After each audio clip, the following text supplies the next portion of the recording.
Hey there, it's Steve from Serious Keto, and this is the Not So Serious Keto video podcast.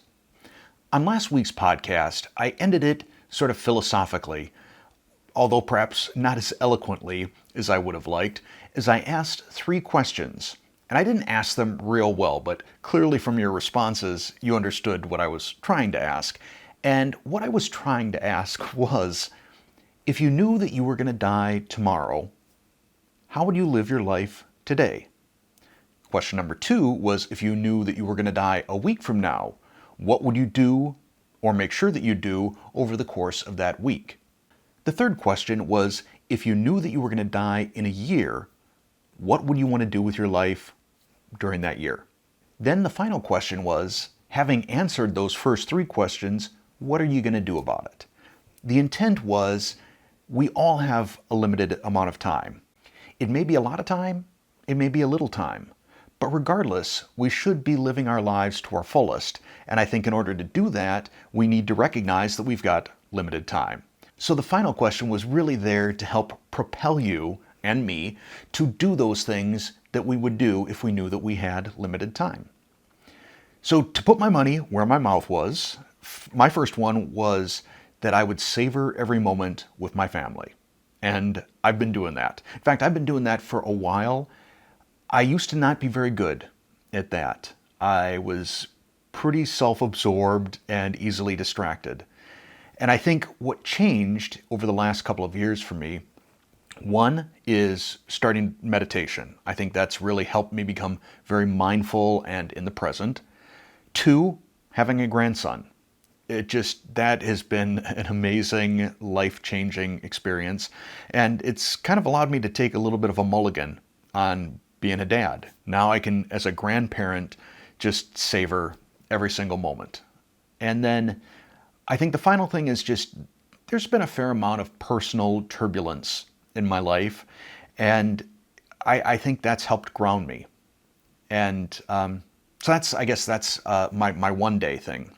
For my 1 week answer, it was that I would create a document, maybe eventually it's sort of a little manual, for what are the things you need to know or know how to do if I'm gone.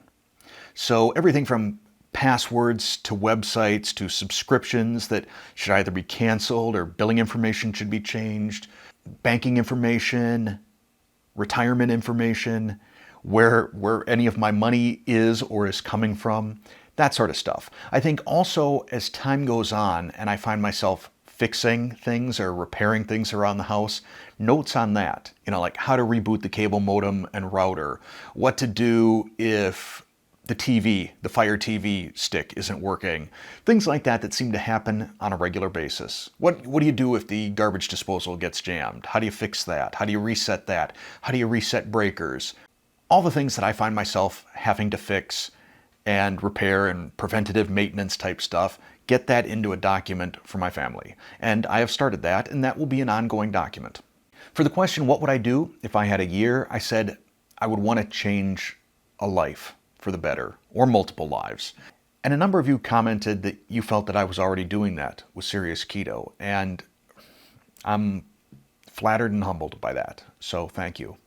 But I want to do more, though. So one of the things that I got done, I got my name onto the National Registry of Bone Marrow Donors, and I'm going to start this week donating blood again. I used to donate blood on a pretty regular basis back when I worked at GE and they would have blood drives, but then they laid me off and, so I didn't have the convenience of giving blood at work. And then my health kind of further deteriorated after I got laid off. And I'd gone to the Blood Center of Wisconsin to donate some blood. And despite the fact that I was on 3 daily doses of blood pressure medication, my blood pressure was still too high to donate blood.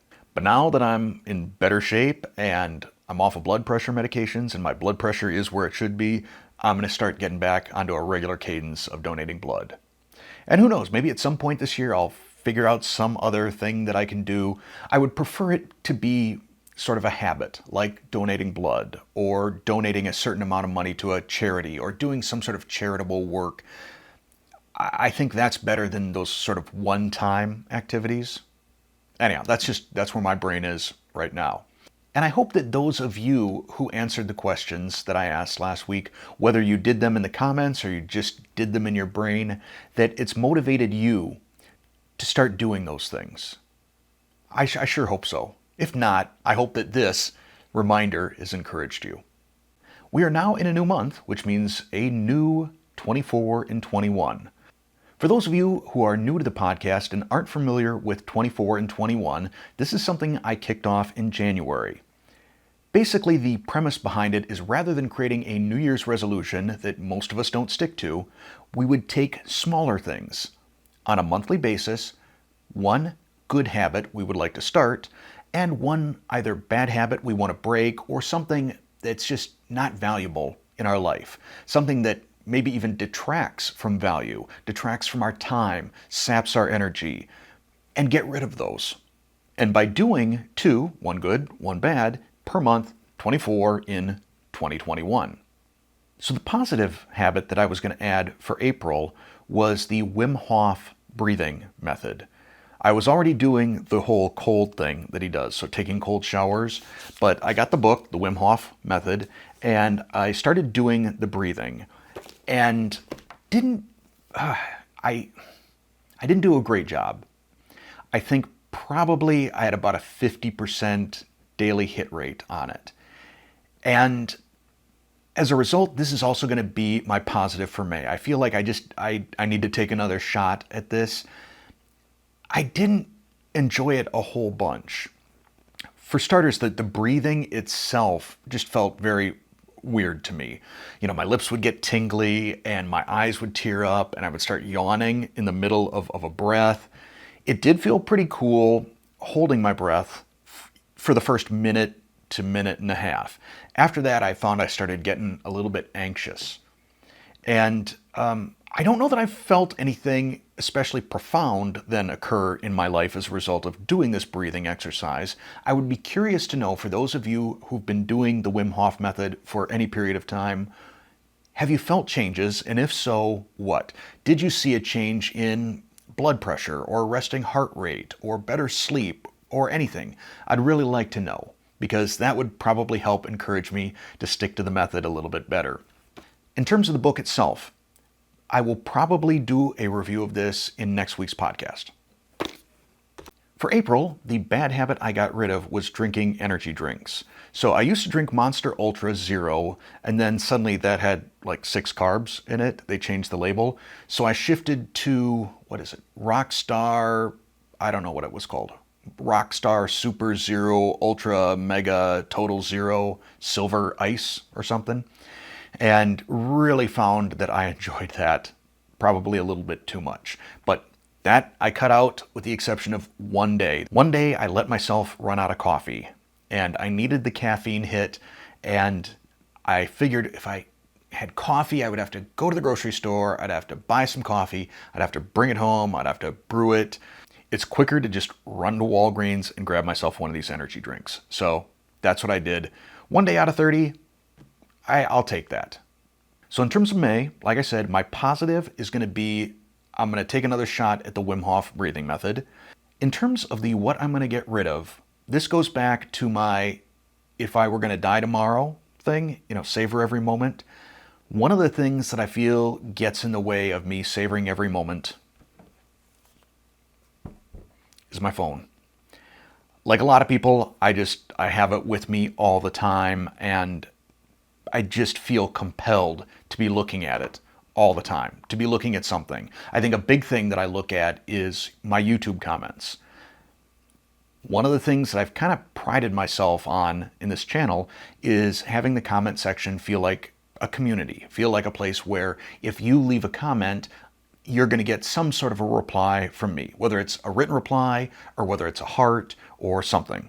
I've also kind of made it a point of pride that I get back to people pretty quickly. But this means I'm just borderline obsessed with my phone and being in comments. And that has to stop. It detracts from my time with my family, and sometimes I get nasty comments. And then that kind of sours my mood a little bit, and it's tough for me to then enjoy my time with my family because I'm thinking about that person that just said something especially mean to me. So I think for May, what I'm going to do is I think the iPhone has got some sort of a how much time you spend on your phone tracker or limiter or something like that. I'll have to take a look at that. But I think also perhaps setting 2 or 3 times per day where I just get onto my PC and respond to comments there. That I don't respond to comments on the phone, only on the PC, and pick 2 or 3 times a day. So there is my May 24 and 21. I'd like to hear yours or read yours, so let me know down in the comments below. Let me know how you did on April, too.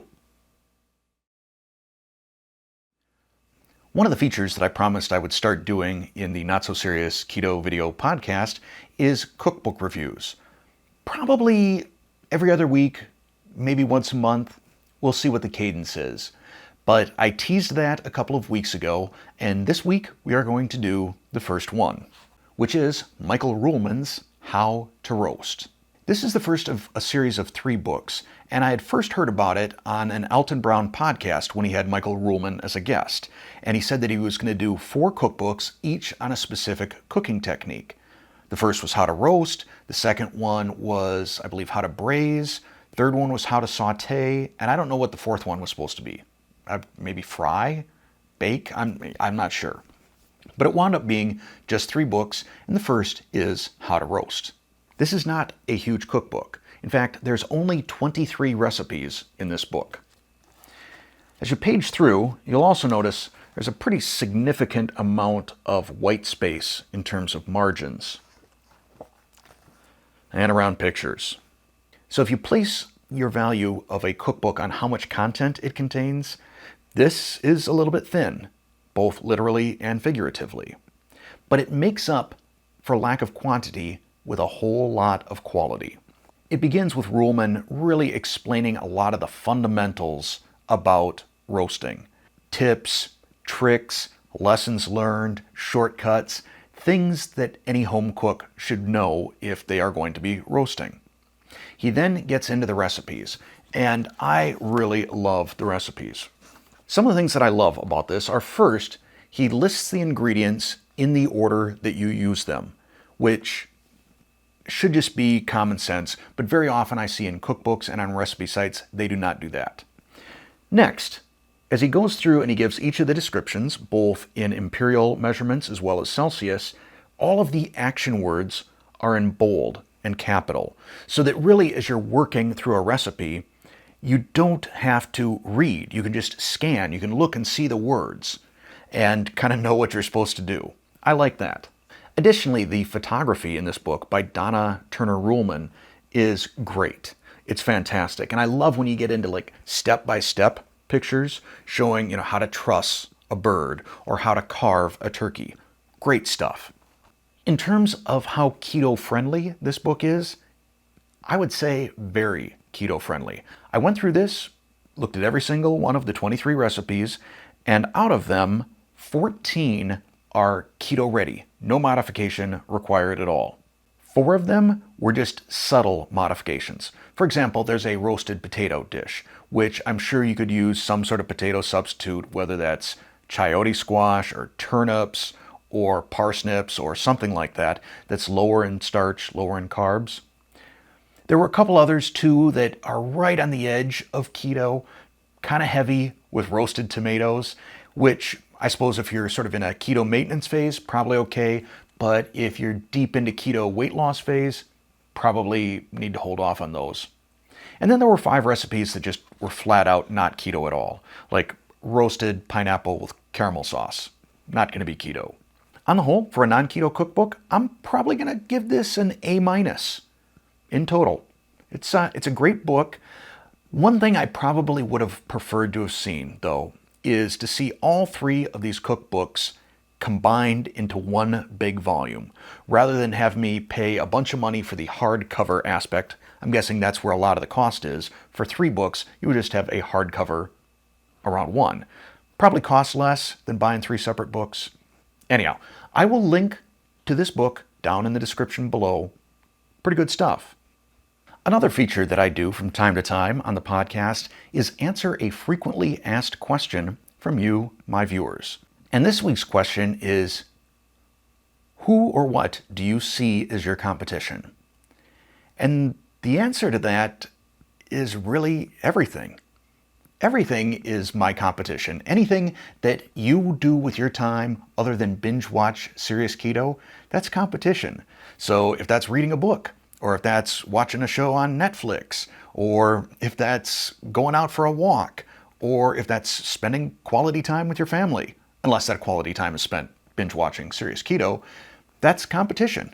And the only way that I can compete with that stuff is to hopefully make sure that my content has enough value in it for your time that you're willing to give me some of your time. Time is just the most valuable thing in the world. And I've said this before, I'm very, very grateful that you spend any time with me watching my videos, and especially this podcast when it's not cooking related. If, however, you're talking about other keto channels, I'm going to take sort of a philosophical angle on that. I'd like to believe that we're not competing with each other. I think we're all on the same team. For the most part, I think we all want to try and make keto easier, more accessible, more sustainable for people so that eventually we continue to build the keto army. The more people that are practicing a keto lifestyle, a keto way of eating, the better it is for all of us.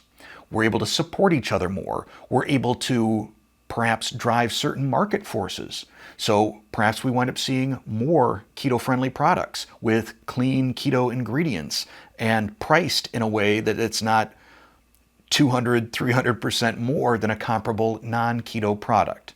So I believe that the more people that are keto, the better. And I think when we've got a number of different great keto content creators out on YouTube, I think that's a good thing.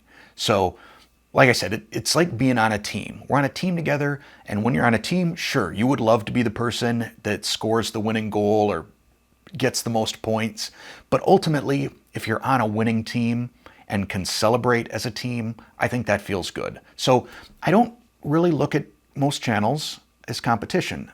And I say most channels because there are some that I do kind of look at, and I guess I feel maybe, for lack of a better word, threatened a little bit. One of them, here, I'll open up my laptop here. Just bear with me for a second. Now, if you can see this here, Dennis at Black Tie Kitchen. This guy is good. In fact, let me just bring up a little montage of his. His camera work is great. His editing is great. His lighting is great. He's funny. He's a great cook. And I mean, it's just, his content is so good that it makes mine look bad.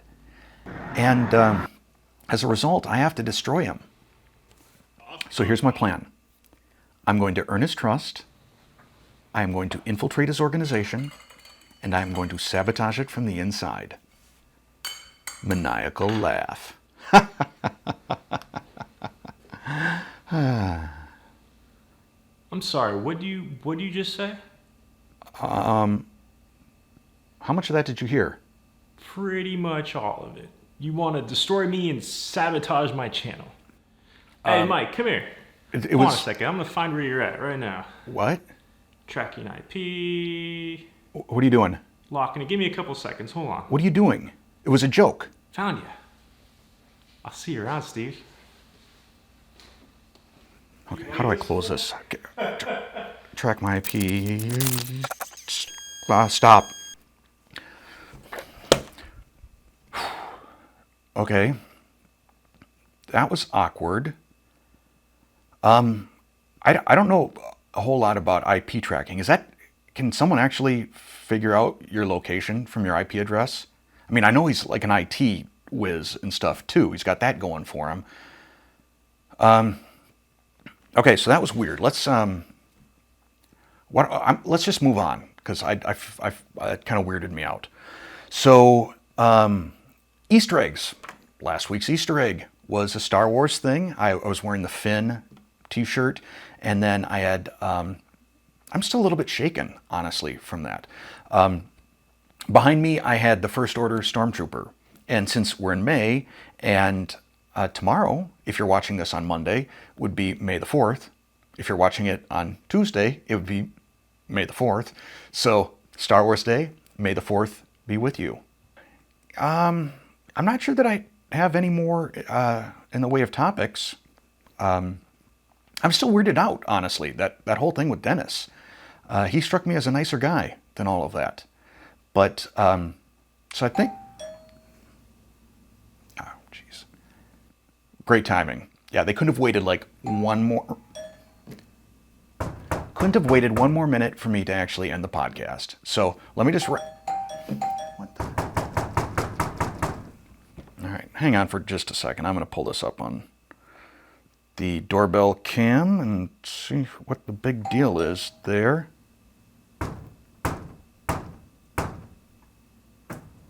Oh no. This is bad.